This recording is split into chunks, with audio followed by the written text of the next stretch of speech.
So the iPhone 12 and the Samsung Galaxy Note 20 were two phones that came out around that 2020 timeframe. So let's go and see how both these phones hold up in 2023 and the ending part of this year. I was going to do this video earlier on, but I just never got the chance. And here's the funny thing. I would definitely say from these two phones that have stood up the test of time for the last couple of years, the Samsung Galaxy Note 20 from a hardware standpoint may look like it held up a little bit better, but I definitely do think the iPhone 12 from a software and kind of a performance standpoint kind of holds up better as of this point. So starting off with the outside, the Samsung Galaxy Note 20 on the front has a 6.7-inch Super AMOLED Plus display. It's a very big panel. This is not a small panel by any means, and it was a 60 Hz display. And I will still tell you it's a very good looking panel. Of course, Samsung did a really good job, with the Samsung Galaxy Note 20 Ultra of that year. That panel is so good. In fact, it still looks very good from everything I've thrown at it. But I think the Note 20 is still a very good looking panel, even though it's not 120 Hz and curved glass and all that. The iPhone 12 has a 6.1-inch Super Retina XDR OLED display on the front of this thing. And what I really like about the iPhone 12 is that this type of phone, it's 60 Hz, but it gives us a very smooth 60 Hz display, smoother than the Note 20.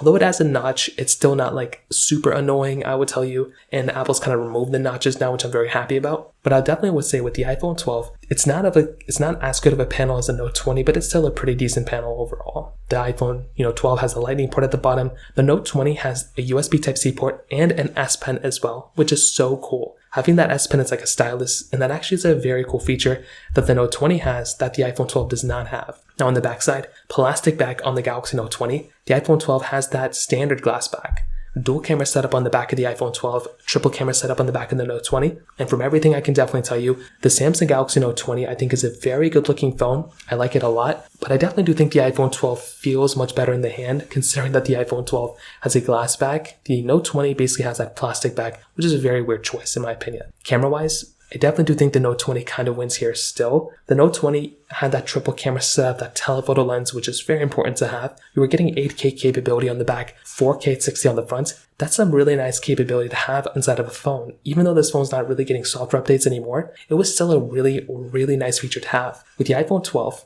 you're getting 4K at 60 on the front and the back, and although that camera is still very good, like I'm still getting very good capability from that type of phone, I would probably tell you that the Note 20's camera is still better in this day and age, and that's just kind of how I feel about it. But from a software standpoint, I kind of think that the iPhone 12, this is where this phone kind of wins in my opinion. And everything else beyond this phone, beyond like the hardware of the outside and like the, camera, I think the iPhone 12 kind of wins that because the iPhone 12 is still supported with software. So you are still getting software support on this device, which is so cool. The Samsung Galaxy Note 20 was still getting software support for quite a bit of time, but the iPhone 12 definitely won here. So from a software standpoint, the 12 definitely overtakes the Samsung Galaxy Note 20, and that phone is still getting software support, which is so cool. From a performance standpoint, the Samsung Galaxy Note 20 had that Snapdragon 865 chipset inside with 8GB of RAM, where the iPhone 12 had that Apple A14 Bionic chip inside of it with 4GB of RAM. And from a performance standpoint, like I said, I definitely do think the iPhone 12 is kind of giving you the better performance now than the Samsung Galaxy Note 20. So with the Note 20 at that time, it was a very good performing phone, and it may have actually been better than the iPhone 12,